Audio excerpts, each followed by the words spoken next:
আসসালামু আলাইকুম। চলে আসলাম আরেকটি নতুন ভিডিও নিয়ে আপনাদের মাঝে। আসলে আমরা কোটি টাকার মেশিন কিনি, কিন্তু এই মেশিনের যত্ন নেই না নেওয়ার পিছনে আসলে মূলত কারণ হচ্ছে পিএম ইনচার্জ বা টেকনিক্যাল ইনচার্জ। কারণ অপারেটর দিয়ে এরা মেশিন ক্লিন করতে চায়। তো আজকে আমি আপনাদের দেখাবো মেশিন কিভাবে ক্লিন করতে হয়। আসলে মেশিন ক্লিন করার জন্য পার্সোনালি লোক রাখা দরকার। মেশিন ক্লিন করার জন্য পার্সোনালি লোক রাখা দরকার। কারণ একটা অপারেটর 6টা-8টা মেশিন চালায়া এভাবে মেশিন পরিষ্কার করা এবং তার কাছ থেকে প্রোডাকশন আশা করা কেমনে সম্ভব? আমরা কোটি কোটি টাকা বিজনেস করে এখানে মেশিন যারা রাখছি, তারা কয় হাজার টাকা নেবে? একটা লোক পার্মানেন্ট যদি এইভাবে মেশিন পরিষ্কার করার জন্য রাখা হয়, সে কয় টাকাই বা নেবে? তো যারা মালিকরা আছেন, অবশ্যই মেশিন কিভাবে ক্লিন করতে হয় একটু খেয়াল করবেন। আর অপারেটর গাড়ির চাপ না দিয়ে এখানে পার্সোনালি একজন লোক রাখেন। আশা করি একটা ফ্যাক্টরিতে 100 মেশিন থাকুক, 50টা মেশিন থাকুক, একজন লোক থাকলেই যথেষ্ট। সে রেগুলারই একটা করে মেশিন পরিষ্কার করে যাবে, ক্লিন করে যাবে, পাশাপাশি আরও কিছু কাজ করতে পারবে। তো দেখেন মেশিন কিভাবে পরিষ্কার করতে হয়, নিডল জাগিয়ে ট্রান্সফারগুলো, এবং দেখেন এই যে নেটের বেডে কি পরিমাণ তেল, দেখেন কি পরিমাণ তেল। তো এগুলা ক্লিন করা লাগবে। তো একটা অপারেটর সে প্রোডাকশন দিবে না দিন শেষে আপনার মেশিন ক্লিন করবে? তো ভিডিওটি ভালো লাগুক খারাপ লাগুক অবশ্যই কমেন্টস করে জানাবেন।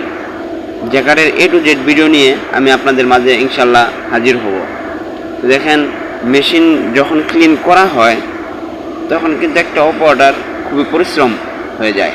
কারণ একটা অপারেটর 6টা মেশিন চালায়।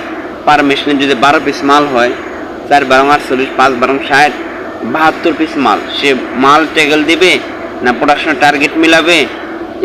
এর ফাঁকে আবার 2-1টা নিডেল ভাঙ্গে। তো অপারেটর ঘাড়ে চাপ দিয়ে এভাবে কাজ করানো যারা অপারেটর করে তাদের জন্য খুবই কষ্টকর। তো সবাই এদিকে খেয়াল করবেন, কারণ ইদানিং দেখতেছি জ্যাকার্ডের প্রতি মানুষের মন উঠে যাচ্ছে। কেন?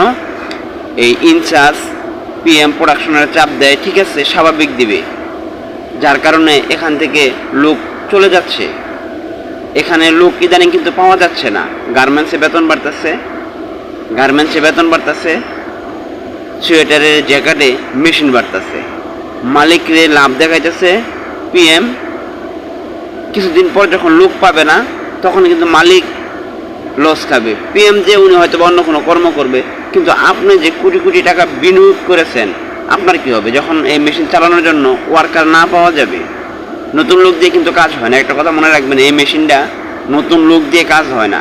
আর হুট করে 3 মাসে বা 1 মাসে 15 দিনে কাজ শিখিয়ে কাজ করানো সম্ভব না। তো ব্যাক কাভার খুলতেছি। তো ভালো লাগুক খারাপ লাগুক অবশ্যই আমাকে কমেন্টসে জানিয়ে যাবেন।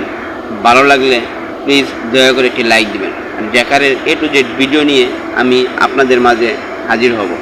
আপনি কোন বিষয় দেখতে চান, কোন বিষয়ে জানতে চান, অবশ্যই আমাকে কমেন্টস করে জানিয়ে যাবেন। আমি ইনশাল্লাহ আপনাদের মাঝে জ্যাকার্ডের যে ধরনের ভিডিও চান, যে ধরনের ভিডিও আমি আপনাদের মাঝে তুলে ধরব। আসলেই এখানে ওয়ার্কারের উপর প্রচুর চাপ পড়ে। তো যারা জ্যাকার্ডে কাজ করেন তারাই বলতে পারবেন যে ওয়ার্কারের উপর কতটা চাপ পড়ে। তো মালিকরা দেখে না। তো এই দেখেন পিছনে কি পরিমাণ ময়লা। আসলে একটা ওয়ার্কার কিভাবে এইগুলা করবে? প্রতিদিন তো এভাবে করা সম্ভব না। হ্যাঁ, একটা অপারেটর 6টা মেশিন চালায়, 6টা মেশিন চালায়, 8টা মেশিন চালায়, সে মেশিন পরিষ্কার কিভাবে করবে? মেশিনে মিনিমাম আধা ঘন্টা সময় দেওয়া লাগে। একটা মেশিনে মিনিমাম আধা ঘন্টা সময় দেওয়া লাগে। তো যারা আমার চ্যানেলটি সাবস্ক্রাইব করেননি, সাবস্ক্রাইব করে পাশে থাকা বেল আইকনটি বাজিয়ে দিবেন। ভালো লাগুক খারাপ লাগুক অবশ্যই কমেন্টসে জানিয়ে যাবেন। দেখেন ক্লিন করার পর কত সুন্দর দেখা যায়। যারা আমার চ্যানেলটি সাবস্ক্রাইব করেননি অবশ্যই সাবস্ক্রাইব করে পাশে থাকা বেল আইকনটি বাজিয়ে দিবেন। ধন্যবাদ। দেখা হবে আবার অন্য ভিডিওতে।